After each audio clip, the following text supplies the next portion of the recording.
Hello everyone, I am Anurag sir and today I will explain you all class 6th English chapter number 10 The Gift.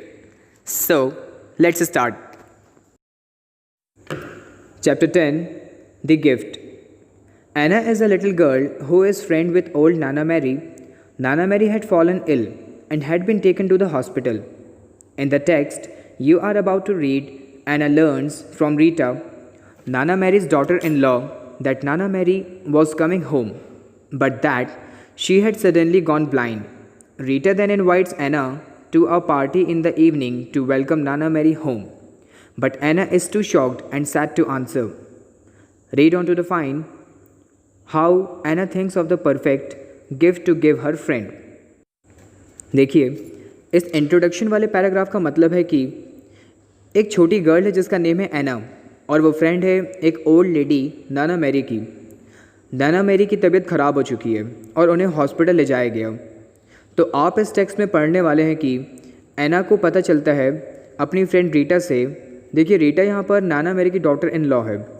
तो नाना Mary को घर लाया जा रहा था, लेकिन अचानक ही उनकी आंखों की रोशनी जा चुकी है।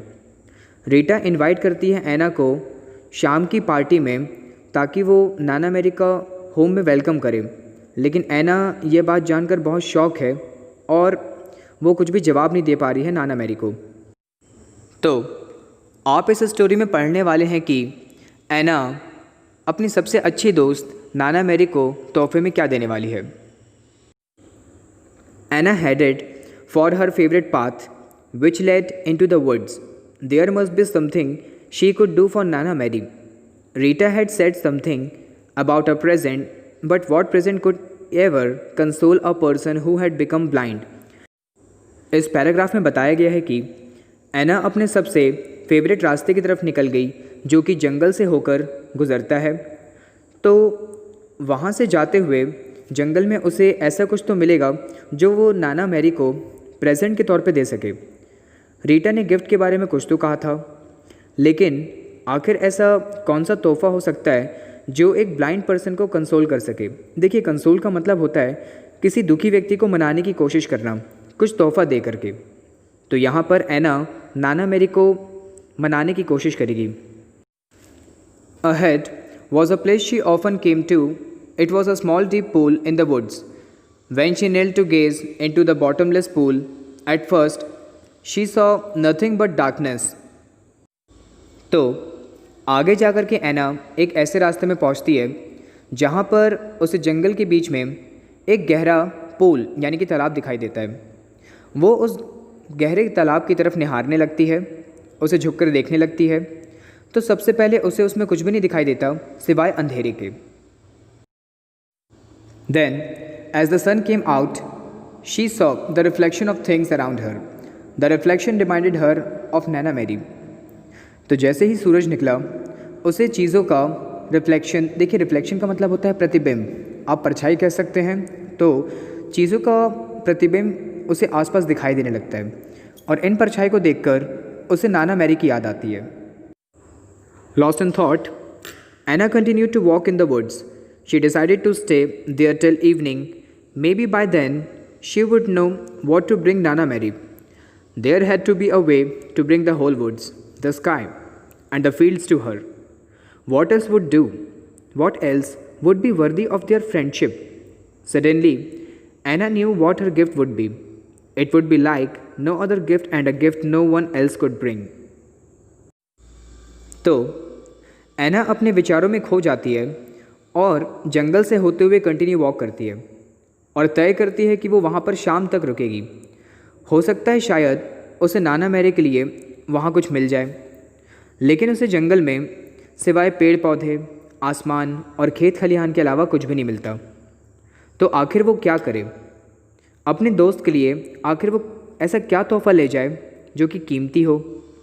तभी अचानक एना को एक तोहफ़े के बारे में ध्यान आता है। यह एक ऐसा तोहफ़ा होगा जो कभी किसी ने किसी और को नहीं दिया होगा और यह दूसरे तोहफ़ों जैसा आम नहीं है, यानी कि normal. All along, Anna had been seeing the world the way Nana Mary had shown her. Now she would bring everything she had seen to Nana Mary. In lines का मतलब है कि जब एना एक बहुत छोटी बच्ची थी तब नाना मैरी उसे घुमाया करती थी और अपने नज़रिए से दुनिया दिखाती थी।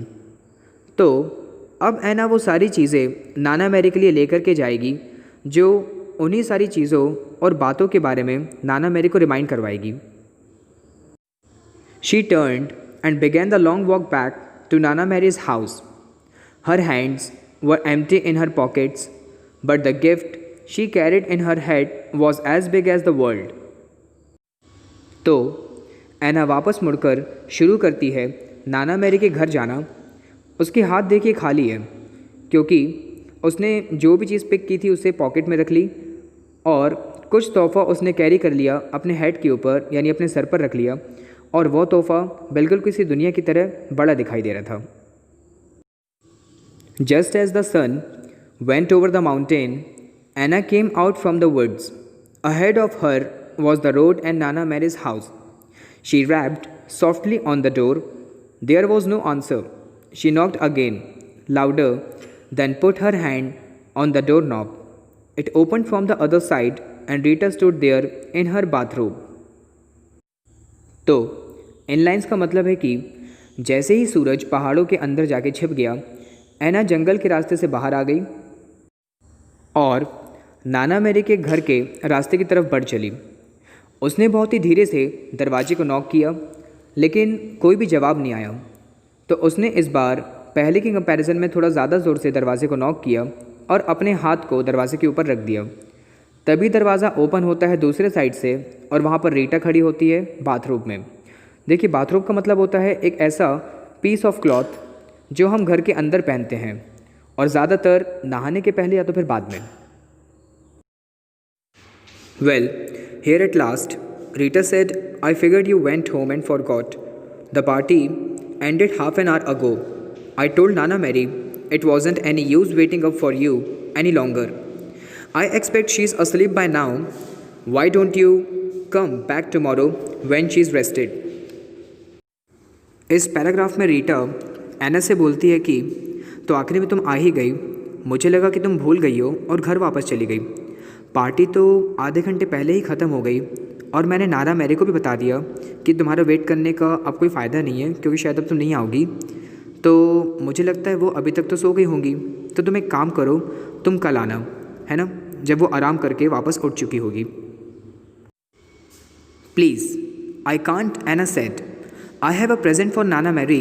It won't take long. I will take my shoes off and go upstairs to her room. Anna headed for the stairs on tiptoe. The landing at the top of the stairs was dark and the door to Nana Mary's room was closed. Anna's hand hesitated on the door knob, then she opened the door and shut it behind her. एना ने रीटा से कहा कि मैं अभी नहीं जा सकती।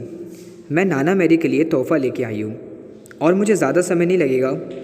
मैं अपने शूज़ उतार करके उनके रूम में जा रही हूँ। एना स्टेयर्स की तरफ यानी सीढ़ी की तरफ बढ़ती है और स्टेयर्स से जाते हुए सीधा नाना मैरी के रूम में पहुँचती है। रूम का डोर बंद था तो एना हेजिटेशन में दरवाजे को ओपन करती है और फिर उसे अंदर से बंद कर देती है। Nana Mary's room was pitch black. There was no sound at all. Was the room empty? The window was straight ahead. Anna ran to it. The blinds clattered up, crashing in the darkness. Then a faint light flowed into the room. Nana Mary was calling her name. She was not asleep after all. Anna, Nana Mary said, and now there was surprise and joy in her voice.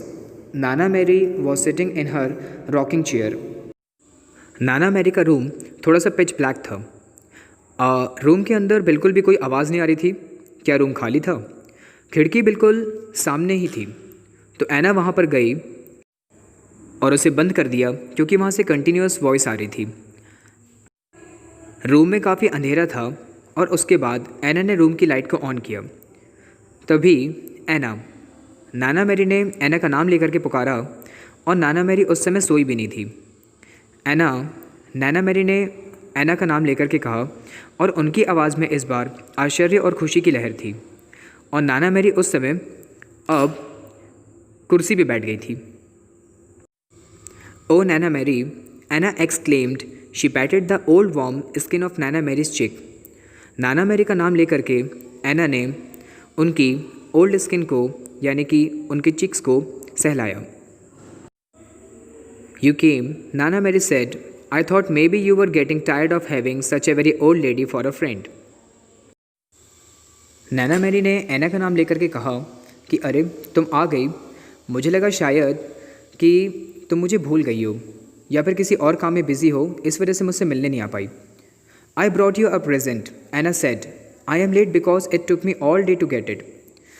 एना ने कहा कि मैं आपके लिए तोहफा लेके आई हूँ, मुझे देरी हो गई क्योंकि मुझे पूरा दिन लग गया उस तोहफे को लाने के लिए आपके लिए।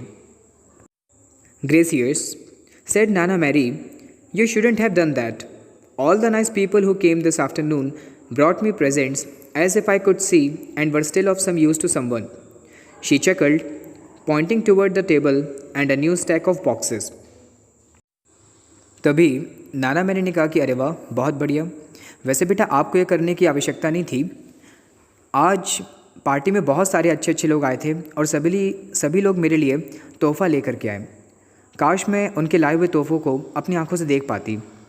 और तभी वो हंसते हुए टेबल की तरफ इशारा करके अपने हाथ से कहती हैं कि वो देखो कितने सारे बॉक्सेस पड़े हुए वहाँ पे, वो सारे के सारे गिफ्ट्स हैं जो लोग मेरे लिए आज लेके आए थे पार्टी में। Then Anna said, mine is different. I brought you a last day. A last day, Nana Mary said, her fingers stretched out and she took Anna's hand and held it firmly. तो Anna कहती है कि मैं आपके लिए आखिरी दिन लेके आई हूँ। आखिरी दिन? नैना मैरी को कुछ समझ में नहीं आया। तभी वो अपनी फिंगर्स को एना के हैंड में सहलाती हैं। You didn't have a last day to look the world, Anna said, so I brought it to you. Everything I saw today, just as if you saw it with me, and tomorrow I will bring you another and the next day another. I will bring you enough seeing to last forever. That's my present Nana Mary. Anna के last day कहने का मतलब था कि इस दुनिया में कोई भी चीज़ अब आपके लिए आखिरी नहीं है। मैं हर दिन आपके लिए कुछ ना कुछ ऐसे ही लेकर के आऊँगी। तो एना ने ऐसा इसलिए कहा क्योंकि वो नाना मेरे से कह रही थी कि याद कीजिए बचपन में जब आप मुझे घुमाती और सारी चीज़ों के बारे में आप जब मुझे बताती थी, तो वही सारी यादें आज मैं आपके लिए वापस लेकर के आई हूँ। आज, कल, परसों, हर दिन मैं उन मेमोरीज़ को वापस आपके लिए लेकर के आऊँगी और यही मेरा तोहफ़ा है आपके लिए। Nana Mary was silent for a minute, then she added softly, almost to herself, bless you, child. How did you ever think of that? She leaned back in the rocking chair, one hand held onto Anna's. With the other, she pointed toward a stool. Pull it up, right here, Anna, she said. तो नाना Mary कुछ समय के लिए मौन हो जाती है, यानी कि बिल्कुल साइलेंट। और तभी वो एना को हैंड को लेते हुए अपने हाथों में अपने पास बैठाती हैं और कहती हैं कि बेटा आपको बहुत बहुत आशीर्वाद मिले। आखिर आपने इस तोहफे के बारे में सोचा कैसे? एना pulled Nana Mary's hand into her lap and held it with both of her own as she described everything she had seen that day.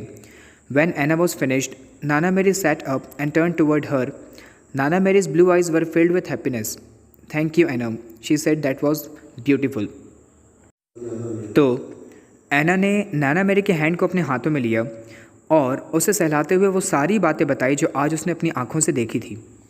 और जब एना ने अपनी बात को फिनिश की तो नाना मैरी ने उससे कहा कि बेटा वाकई में जो आपने मुझे प्रेजेंट दिया है ये मैं कभी भूलूंगी नहीं और तुम्हारा बहुत बहुत शुक्रिया।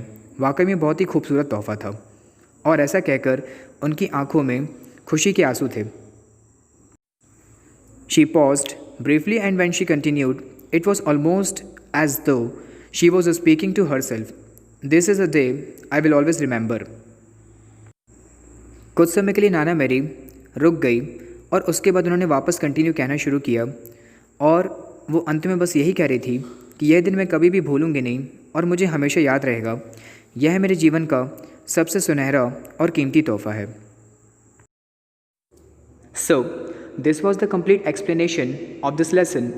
We will meet in the next video with new chapter. Till now, take care. Good day.